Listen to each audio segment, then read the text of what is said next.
रामपुर गांव के नुक्कड़ पर एक छोटा सा ढाबा था, सोहन का ढाबा। सोहन पिछले 10 सालों से इस ढाबे को चला रहा था। वो रोज सुबह जल्दी उठता, बाजार से ताजा चिकन लाता और बड़ी मेहनत से चिकन करी और चावल बनाता था। सोहन के हाथ में स्वाद तो था, लेकिन उसकी किस्मत उसका साथ नहीं दे रही थी। गांव में 2-3 नए और बड़े होटल खुल गए थे, जिसके कारण सोहन के ढाबे पर ग्राहकों का आना लगभग बंद हो गया था। दोपहर के 2 बज चुके थे। सोहन की नजरें लगातार सड़क पर टिकी थीं कि काश कोई ग्राहक आ जाए। हे भगवान, आज फिर दोपहर के 2 बज गए और अभी तक बोहनी भी नहीं हुई। इतना सारा चिकन करी और चावल बना कर रखा है, अगर शाम तक नहीं बिका तो सब खराब हो जाएगा। घर का किराया देना है, दुकान का राशन लाना है, कैसे चलेगा ये सब? तभी गांव का एक जाना माना व्यक्ति, मुखिया जी का नौकर रामू वहां से गुजरता है। सोहन उसे देखकर उम्मीद से आवाज लगाता है। अरे रामू भाई, जरा सुनो तो, इधर आओ। आज गर्मा गर्म चिकन करी और चावल बने हैं, बैठो, एक प्लेट लगा दूं क्या? बहुत बढ़िया स्वाद है आज। नहीं सोहन भाई, अब तुम्हारे इस पुराने ढाबे का वही रोज का चिकन चावल खाकर लोग बोर हो गए हैं। सामने जो नया राजमहल होटल खुला है ना, वहाँ आज सब लोग गए हैं। वहाँ बैठने के लिए बढ़िया कुर्सियाँ हैं और नया नया खाना मिलता है। तुम भी कुछ नया करो, वरना दुकान बंद करने की नौबत आ जाएगी। रामू की बात सुनकर सोहन का दिल बैठ गया। शाम होने को आई थी, लेकिन पूरा पतीला वैसा का वैसा ही भरा था। सोहन की आंखों में आंसू आ गए। वो सोचने लगा कि अगर यही हाल रहा तो वो भूखमरी की कगार पर आ जाएगा। रात के करीब 8 बज चुके थे। सोहन अपना ढाबा बंद करने की तैयारी कर रहा था। वो बचे हुए खाने को देखकर भारी मन से बर्तन समेट रहा था। तभी अचानक एक आदमी ढाबे के सामने आकर रुक गया। उसके चेहरे पर थकान और भूख साफ दिख रही थी। उसने सोहन को देखा और बहुत ही विनम्र आवाज में बात की। भैया, मेरा नाम बिरजू है। मैं पास के शहर से आया हूँ। वहाँ जिस होटल में मैं काम करता था वो बंद हो गया। मेरे पास रहने को जगह नहीं है और सुबह से पेट में दाना तक नहीं गया है। क्या मुझे यहाँ कुछ काम मिल सकता है? मैं खाना बहुत अच्छा बना लेता हूँ। अरे भाई, तुम खुद देख रहे हो कि मेरी खुद की दुकान बंद होने की कगार पर है। दिन भर में एक ग्राहक नहीं आया। मैं तुम्हें काम पर रखकर कहाँ से पैसे दूंगा? तुम कहीं और जाकर काम ढूंढो, मेरे पास तुम्हें देने के लिए कुछ नहीं है। भैया, मुझे मोटी तनख्वाह नहीं चाहिए। मुझे बस रात को इस ढाबे के कोने में सोने की जगह दे देना और 2 वक्त का खाना दे देना। मैं आपके ढाबे का पूरा काम संभाल लूंगा। बर्तन धोने से लेकर खाना बनाने तक सब करूंगा। प्लीज मुझे मना मत कीजिए, बाहर बहुत ठंड है। सोहन ने बिरजू की तरफ देखा।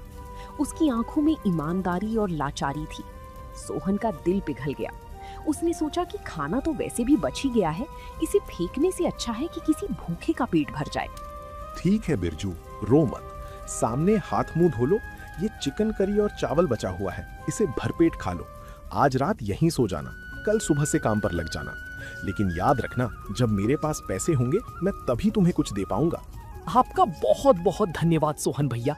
आप मेरे लिए भगवान बनकर आए हैं। मैं आपकी इस भलाई का कर्ज जरूर चुकाऊंगा। कल मैं आपको एक ऐसी चीज बनाकर खिलाऊंगा जो आपने इस पूरे गांव में कभी नहीं खाई होगी। बिरजू ने भरपेट खाना खाया और ढाबे के एक कोने में चटाई बिछाकर सो गया। पर सोहन को ये नहीं पता था कि ये बिरजू उसके ढाबे की किस्मत बदलने वाला है। अगली सुबह बिरजू जल्दी उठ गया। उसने पूरे ढाबे की साफ सफाई की, बर्तनों को चमकाया और सोहन के आने से पहले सारा काम खत्म कर दिया। सोहन जब ढाबे पर पहुंचा तो इतनी सफाई देखकर बहुत खुश हुआ। सोहन ने रोज की तरह चिकन करी बनाने की तैयारी शुरू की, लेकिन तभी बिरजू ने उसे रोक दिया। सोहन भैया, आज आप चिकन करी मत बनाओ। रोज रोज वही खाकर गांव के लोग ऊब चुके हैं। आज मैं शहर के स्टाइल का चिली चिकन बनाऊंगा। ये दिखने में भी लाजवाब होता है और इसका स्वाद तो ऐसा है कि लोग उंगलियां चाटते रह जाएंगे। Chilli chicken? ये क्या नाम हुआ भाई? हमारे गांव के लोग तो सीधा साधा चिकन चावल खाते हैं। ये सूखा सूखा मसालेदार खाना क्या उन्हें पसंद आएगा? अगर किसी ने नहीं खाया तो मेरा तो नुकसान हो जाएगा। भैया, आप मुझ पर भरोसा रखिए। इसमें शिमला मिर्च, प्याज और कुछ खास सॉस डलते हैं। इसका तीखा और हल्का मीठा स्वाद लोगों को दीवाना बना देगा। आप बस मुझे थोड़ा सा राशन ला दीजिए, बाकी सब मुझ पर छोड़ दीजिए। सोहन थोड़ा हिचकिचाया, लेकिन बिरजू के आत्मविश्वास को देखकर उसने हामी भर दी। बिरजू ने चूल्हा जलाया और बड़े ही अनोखे अंदाज में चिकन को फ्राई करना शुरू किया। जब उसने सॉस और मसालों का तड़का लगाया तो पूरे नुक्कड़ पर एक ऐसी लाजवाब खुशबू फैल गई जो गांव वालों के लिए बिल्कुल नई थी। तभी वहां से गांव के 2 रईस दोस्त रमेश और सुरेश गुजर रहे थे। खुशबू सूंघकर उनके कदम खुद ब खुद ढाबे की तरफ मुड़ गए। अरे सोहन, आज तुम्हारे ढाबे से कैसी अजीब और शानदार खुशबू आ रही है। ये क्या बना रहे हो? खुशबू से तो मुंह में पानी आ गया। अरे रमेश भाई, आइए जरा बैठिए। आज हमारे नए कारीगर बिरजू ने शहर की मशहूर डिश चिली चिकन बनाई है। आप लोग एक बार चख कर देखिए, मजा आ जाएगा। चलो भाई, खुशबू तो बढ़िया है, एक प्लेट लगाई दो, देखें तो सही क्या चीज है। बिरजू ने प्लेट में गर्मा गर्म, चमकीला और खुशबूदार चिली चिकन परोसा। रमेश और सुरेश ने जैसे ही पहला टुकड़ा मुंह में डाला, उनकी आंखें फटी की फटी रह गईं। चिकन इतना जूसी और स्वादिष्ट था कि उन्होंने बिना बात किए पूरी प्लेट चट कर दी। वाह सोहन भाई वाह, ऐसा स्वाद तो हमने आज तक जिंदगी में नहीं चखा। ये तो सामने वाले राजमहल होटल से भी 10 गुना बेहतर है। अरे बिरजू भाई, तुम्हारे हाथ में तो जादू है। सोहन, कल से हम अपने सारे दोस्तों को यहीं लेकर आएंगे। ये चिली चिकन तो पूरे गांव में तहलका मचा देगा। रमेश और सुरेश ने पूरे गांव में इस नई डिश की तारीफ कर दी।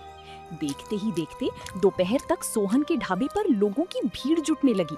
जो लोग सोहन के ढाबे को भूल चुके थे, वे अब चिली चिकन खाने के लिए लाइनों में खड़े थे।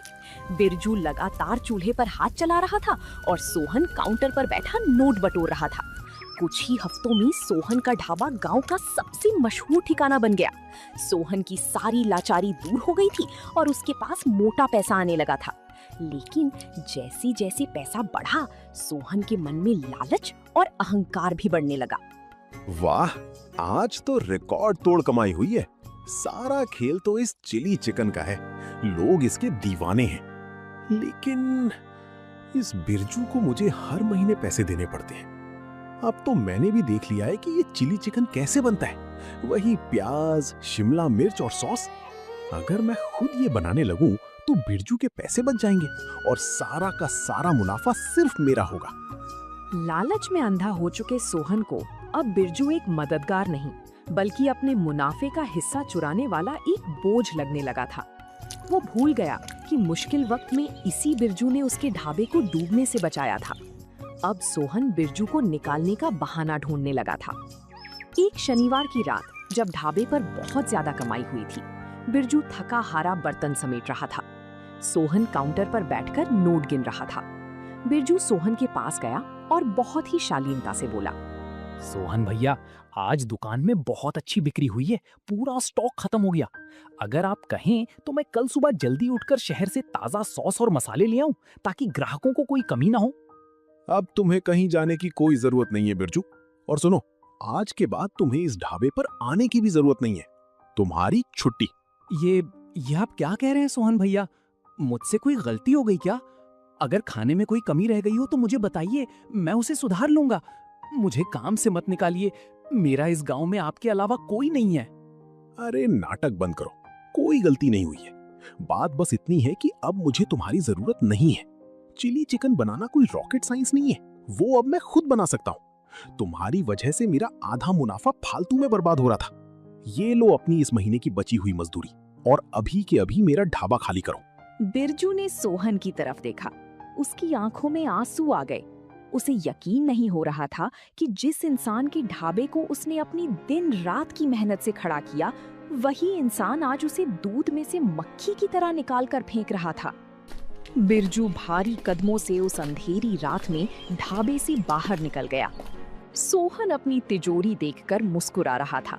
उसे लग रहा था कि उसने बहुत समझदारी का काम किया है। ढाबे से निकाली जाने के बाद बिरजू निराश जरूर था, लेकिन उसने हिम्मत नहीं हारी। उसने किराए पर एक छोटा सा पुराना ठेला लिया। सोहन ने जो पैसे उसे दिए थे, उन पैसों से उसने कुछ बर्तन, एक छोटा चूल्हा और चिल्ली चिकन बनाने का सामान खरीदा। उसने अपने ठेले का नाम रखा बिरजू का असली चिली चिकन। सोहन भैया ने मेरे साथ धोखा किया, क्योंकि उन्हें लगता है कि दुकान उनकी जगह से चलती है। लेकिन मैं उन्हें साबित कर दूंगा कि दुकान जगह से नहीं, बनाने वाले के हुनर और उसकी ईमानदारी से चलती है। मैं हार नहीं मानूंगा। अपनी मेहनत से अपनी नई पहचान बनाऊंगा। शाम के 4 बज चुके थे। बिरजू ने अपने ठेले पर चिकन फ्राई करना शुरू किया। चूंकि वो इस डिश का असली उस्ताद था, इसलिए जब उसने अपनी खास सीक्रेट रेसिपी से चिली चिकन में तड़का लगाया तो उसकी खुशबू पूरे गांव की गलियों में तैरने लगी। लोग खुशबू का पीछा करते हुए पेड़ के नीचे जुटने लगे। अरे ये तो वही बिरजू है ना जो सोहन के ढाबे पर बैठता था। अरे बिरजू भाई, तुम यहाँ ठेला लगाकर क्यों बैठे हो? सोहन के ढाबे पर नहीं जा रहे क्या आज? भाई साहब, अब से आपको मेरा बनाया हुआ असली चिली चिकन इसी ठेले पर मिलेगा। एक बार सेवा का मौका जरूर दें, स्वाद में कोई कमी नहीं मिलेगी। ग्राहकों को तो बस बिरजू के हाथ के उस स्वाद से मतलब था। उन्होंने तुरंत प्लेट्स ऑर्डर करना शुरू कर दिया। बिरजू ने बहुत ही कम दाम में और सोहन के ढाबे से भी ज्यादा अच्छी क्वालिटी में चिली चिकन परोसना शुरू कर दिया। पहले ही दिन शाम ढलते ढलते बिरजू के ठेले पर लोगों की भारी भीड़ जमा हो गई। उधर सोहन के ढाबे पर शाम होते ही ग्राहकों की भीड़ जुटने लगी थी। सोहन आज बहुत खुश था क्योंकि आज उसे किसी को मजदूरी नहीं देनी थी और सारा मुनाफा उसका होने वाला था। सोहन ने बड़े घमंड के साथ चूल्हे के पास जाकर खड़ा हो गया। उसने बिरजू की नकल करते हुए चिली चिकन बना लिया है। तभी रमेश और सुरेश अपने कुछ दोस्तों के साथ ढाबे पर पहुंचे। भाई सोहन, आज हमारे कुछ खास दोस्त शहर से आए हैं। इन्हें भी जरा अपने हाथ का वो जादुई चिली चिकन खिलाओ। जरा 5 प्लेट गर्मा गर्म लगा दो। अरे रमेश भाई, आप बस 2 मिनट बैठिए। आज मैं खुद अपने हाथों से आपके लिए स्पेशल चिली चिकन बना रहा हूँ। खाकर उंगलियां चाटते रह जाओगे। सोहन ने बड़े ठाट से प्लेट सजाई और रमेश की टेबल पर रख दी। रमेश के दोस्तों ने बड़ी उम्मीद से चिकन का पहला टुकड़ा मुंह में डाला, लेकिन डालते ही उनके चेहरे का रंग उड़ गया। किसी ने चिकन थूक दिया तो कोई पानी ढूंढने लगा। चिकन अंदर से बिल्कुल कच्चा था, मसाले जले हुए थे और सॉस की वजह से वो इतना खट्टा हो गया था कि खाया ही नहीं जा रहा था। अरे रमेश, इसी बकवास खाने की तारीफ करते हुए तुम हमें यहाँ लेकर आए थे क्या? ये चिली चिकन है या उबला हुआ खट्टा चिकन? थू, पूरा मूड खराब कर दिया। अरे सोहन, ये तुमने क्या बनाया है? इसमें ना तो वो पुराना स्वाद है और ना ही वो खुशबू। बिरजू कहाँ है? उसे बुलाओ। ये तुम्हारे बस का काम नहीं है। ओह, वो रमेश भाई, बिरजू को तो मैंने काम से निकाल दिया, लेकिन रुकिए, मैं दूसरी प्लेट सही से बना कर लाता हूँ। रहने दो सोहन, जब असली कारीगरी नहीं है तो तुम्हारी इस नकली नकल को खाने का कोई फायदा नहीं है। चलो भाई लोग, यहाँ से चलते हैं। रमेश और उसके दोस्त बिना पैसे दिए गुस्से में वहाँ से चले गए। सोहन ने उस रात कई और ग्राहकों को खाना परोसा, लेकिन जिसने भी खाया उसने सोहन को खड़ी खोटी सुनाया। सोहन अपने सूने ढाबे में परेशान खड़ा था। तभी उसे नुक्कड़ के उस पार पेड़ के पास बहुत तेज शोर और लोगों की भारी भीड़ दिखाई दी। सोहन ने गौर से देखा तो उसके पैरों तले जमीन खिसक गई। पूरा गांव सोहन का ढाबा छोड़कर बिरजू के छोटे से ठेले की तरफ भाग रहा था। वहां इतनी भीड़ थी कि पैर रखने की जगह नहीं थी। लोग बिरजू के हाथ का असली चिली चिकन खाने के लिए अपनी बारी का इंतजार कर रहे थे। भाई बिरजू, 2 प्लेट पैक कर देना। सच में यार, जो स्वाद तुम्हारे हाथ के असली मसाले में है वो सोहन के ढाबे पर अब दूर दूर तक नहीं है। उसने तो आज बिल्कुल कचरा खाना बनाया था। आप सबका बहुत बहुत धन्यवाद भाइयों। मैं कम कमाऊंगा, लेकिन आप लोगों को हमेशा शुद्ध और सबसे स्वादिष्ट खाना ही खिलाऊंगा। बस आप लोग अपना प्यार बनाए रखें। सोहन दूर खड़ा होकर ये सब देख रहा था और गुस्से से तमतमा रहा था। उसकी तिजोरी जो कुछ दिन पहले तक नोटों से भरी रहती थी, आज खाली पड़ी थी। उसने सोचा था कि बिरजू को निकालकर वो अमीर बन जाएगा, लेकिन यहाँ तो पासा ही पलट गया था। ग्राहक अब सोहन के नाम से भी चिढ़ने लगे थे। ये भिखारी बिरजू मेरे ग्राहकों को चुरा रहा है। इस छोटे से ठेले वाले की ये मजाल कि वो सोहन के ढाबे को टक्कर दे। मुझे कुछ ना कुछ ऐसा करना होगा कि इसका ये ठेला हमेशा के लिए बंद हो जाए, वरना मैं बर्बाद हो जाऊंगा। सोहन का अहंकार अब नफरत में बदल चुका था। अपनी गलती मानने के बजाय वो बिरजू के बढ़ते काम को देखकर जल भुन गया था और उसे बर्बाद करने की साजिश रचने लगा था। एक शाम जब बिरजू का ठेला ग्राहकों से घिरा हुआ था, सोहन चुपके से भीड़ का फायदा उठाकर ठेले के पीछे गया। जब बिरजू ग्राहकों को खाना परोसने में व्यस्त था, तब सोहन ने चुपचाप बिरजू के चिकन के पतीले में ढेर सारा नमक और कड़वा तेल मिला दिया, ताकि स्वाद खराब हो जाए और ग्राहक बिरजू से नफरत करने लगे। अब आएगा मजा जब लोग ये कड़वा और खारा चिकन खाएंगे तो थूक देंगे। बिरजू का नाम हमेशा के लिए खराब हो जाएगा और सब वापस मेरे ढाबे पर आएंगे। सोहन साजिश रचकर पीछे हटा ही था कि तभी गांव के मुखिया जी अपने आदमियों के साथ वहां पहुंचे। मुखिया जी को शहर से आए कुछ मेहमानों के लिए बिरजू का मशहूर चिली चिकन पैक करवाना था। मुखिया जी को देखकर सोहन तुरंत आगे आया। अरे मुखिया जी, आप इस छोटे से ठेले पर क्यों आए? इसके पास तो साफ सफाई भी नहीं है। चलिए मेरे ढाबे पर बैठिए, मैं आपके लिए बढ़िया खाना मंगवाता हूँ। चुप रहो सोहन, पूरे गांव को पता है कि असली स्वाद बिरजू के हाथों में है, तुम्हारे ढाबे पर नहीं। और वैसे भी हम अपनी आंखों से देख चुके हैं कि तुम अभी अभी इसके ठेले के पीछे क्या कर रहे थे। हमारे आदमी ने तुम्हें इसके खाने में कुछ मिलाते हुए देख लिया है। नहीं मुखिया जी, ये झूठ है। मैं तो बस यहाँ से गुजर रहा था। मैं भला इसके खाने में कुछ क्यों मिलाऊंगा? मुखिया जी ने तुरंत अपने आदमियों को आदेश दिया कि वो पतीले का चिकन चेक करें। जब आदमी ने उसे चखा तो वो बेहद कड़वा और खारा था। सोहन की चोरी रंगे हाथों पकड़ी जा चुकी थी। गांव के लोग सोहन की इस हरकत को देखकर गुस्से से लाल हो गए। धिक्कार है तुम पर सोहन, पहले तो तुमने इस भले आदमी को धोखा देकर काम से निकाला और अब इसकी कामयाबी देखकर तुम इसके खाने में मिलावट कर रहे हो। अगर आज मुखिया जी न देखते तो हम सब बीमार पड़ जाते। सोहन, तुमने अपनी जलन में आकर पूरे गांव के स्वास्थ्य के साथ खिलवाड़ करने की कोशिश की है। कानूनन तुम्हें इसकी सजा मिलेगी। इसे ले जाओ और इस पर भारी जुर्माना लगाओ, और आज से इसका ढाबा हमेशा के लिए सील किया जाता है। सोहन रोता रहा, गिड़गिड़ाता रहा, लेकिन उसकी चालाकी और लालच ने उसे सलाखों के पीछे पहुंचा दिया। उसका घमंड चूर चूर हो चुका था। सोहन के जाने के बाद मुखिया जी ने बिरजू से कहा, बिरजू, तुम एक ईमानदार और मेहनती इंसान हो। तुम्हारे साथ बहुत अन्याय हुआ, लेकिन तुमने हार नहीं मानी। कल से तुम सोहन के उस बंद ढाबे की जगह पर अपना खुद का बड़ा बिरजू चिली चिकन रेस्टोरेंट शुरू करोगे।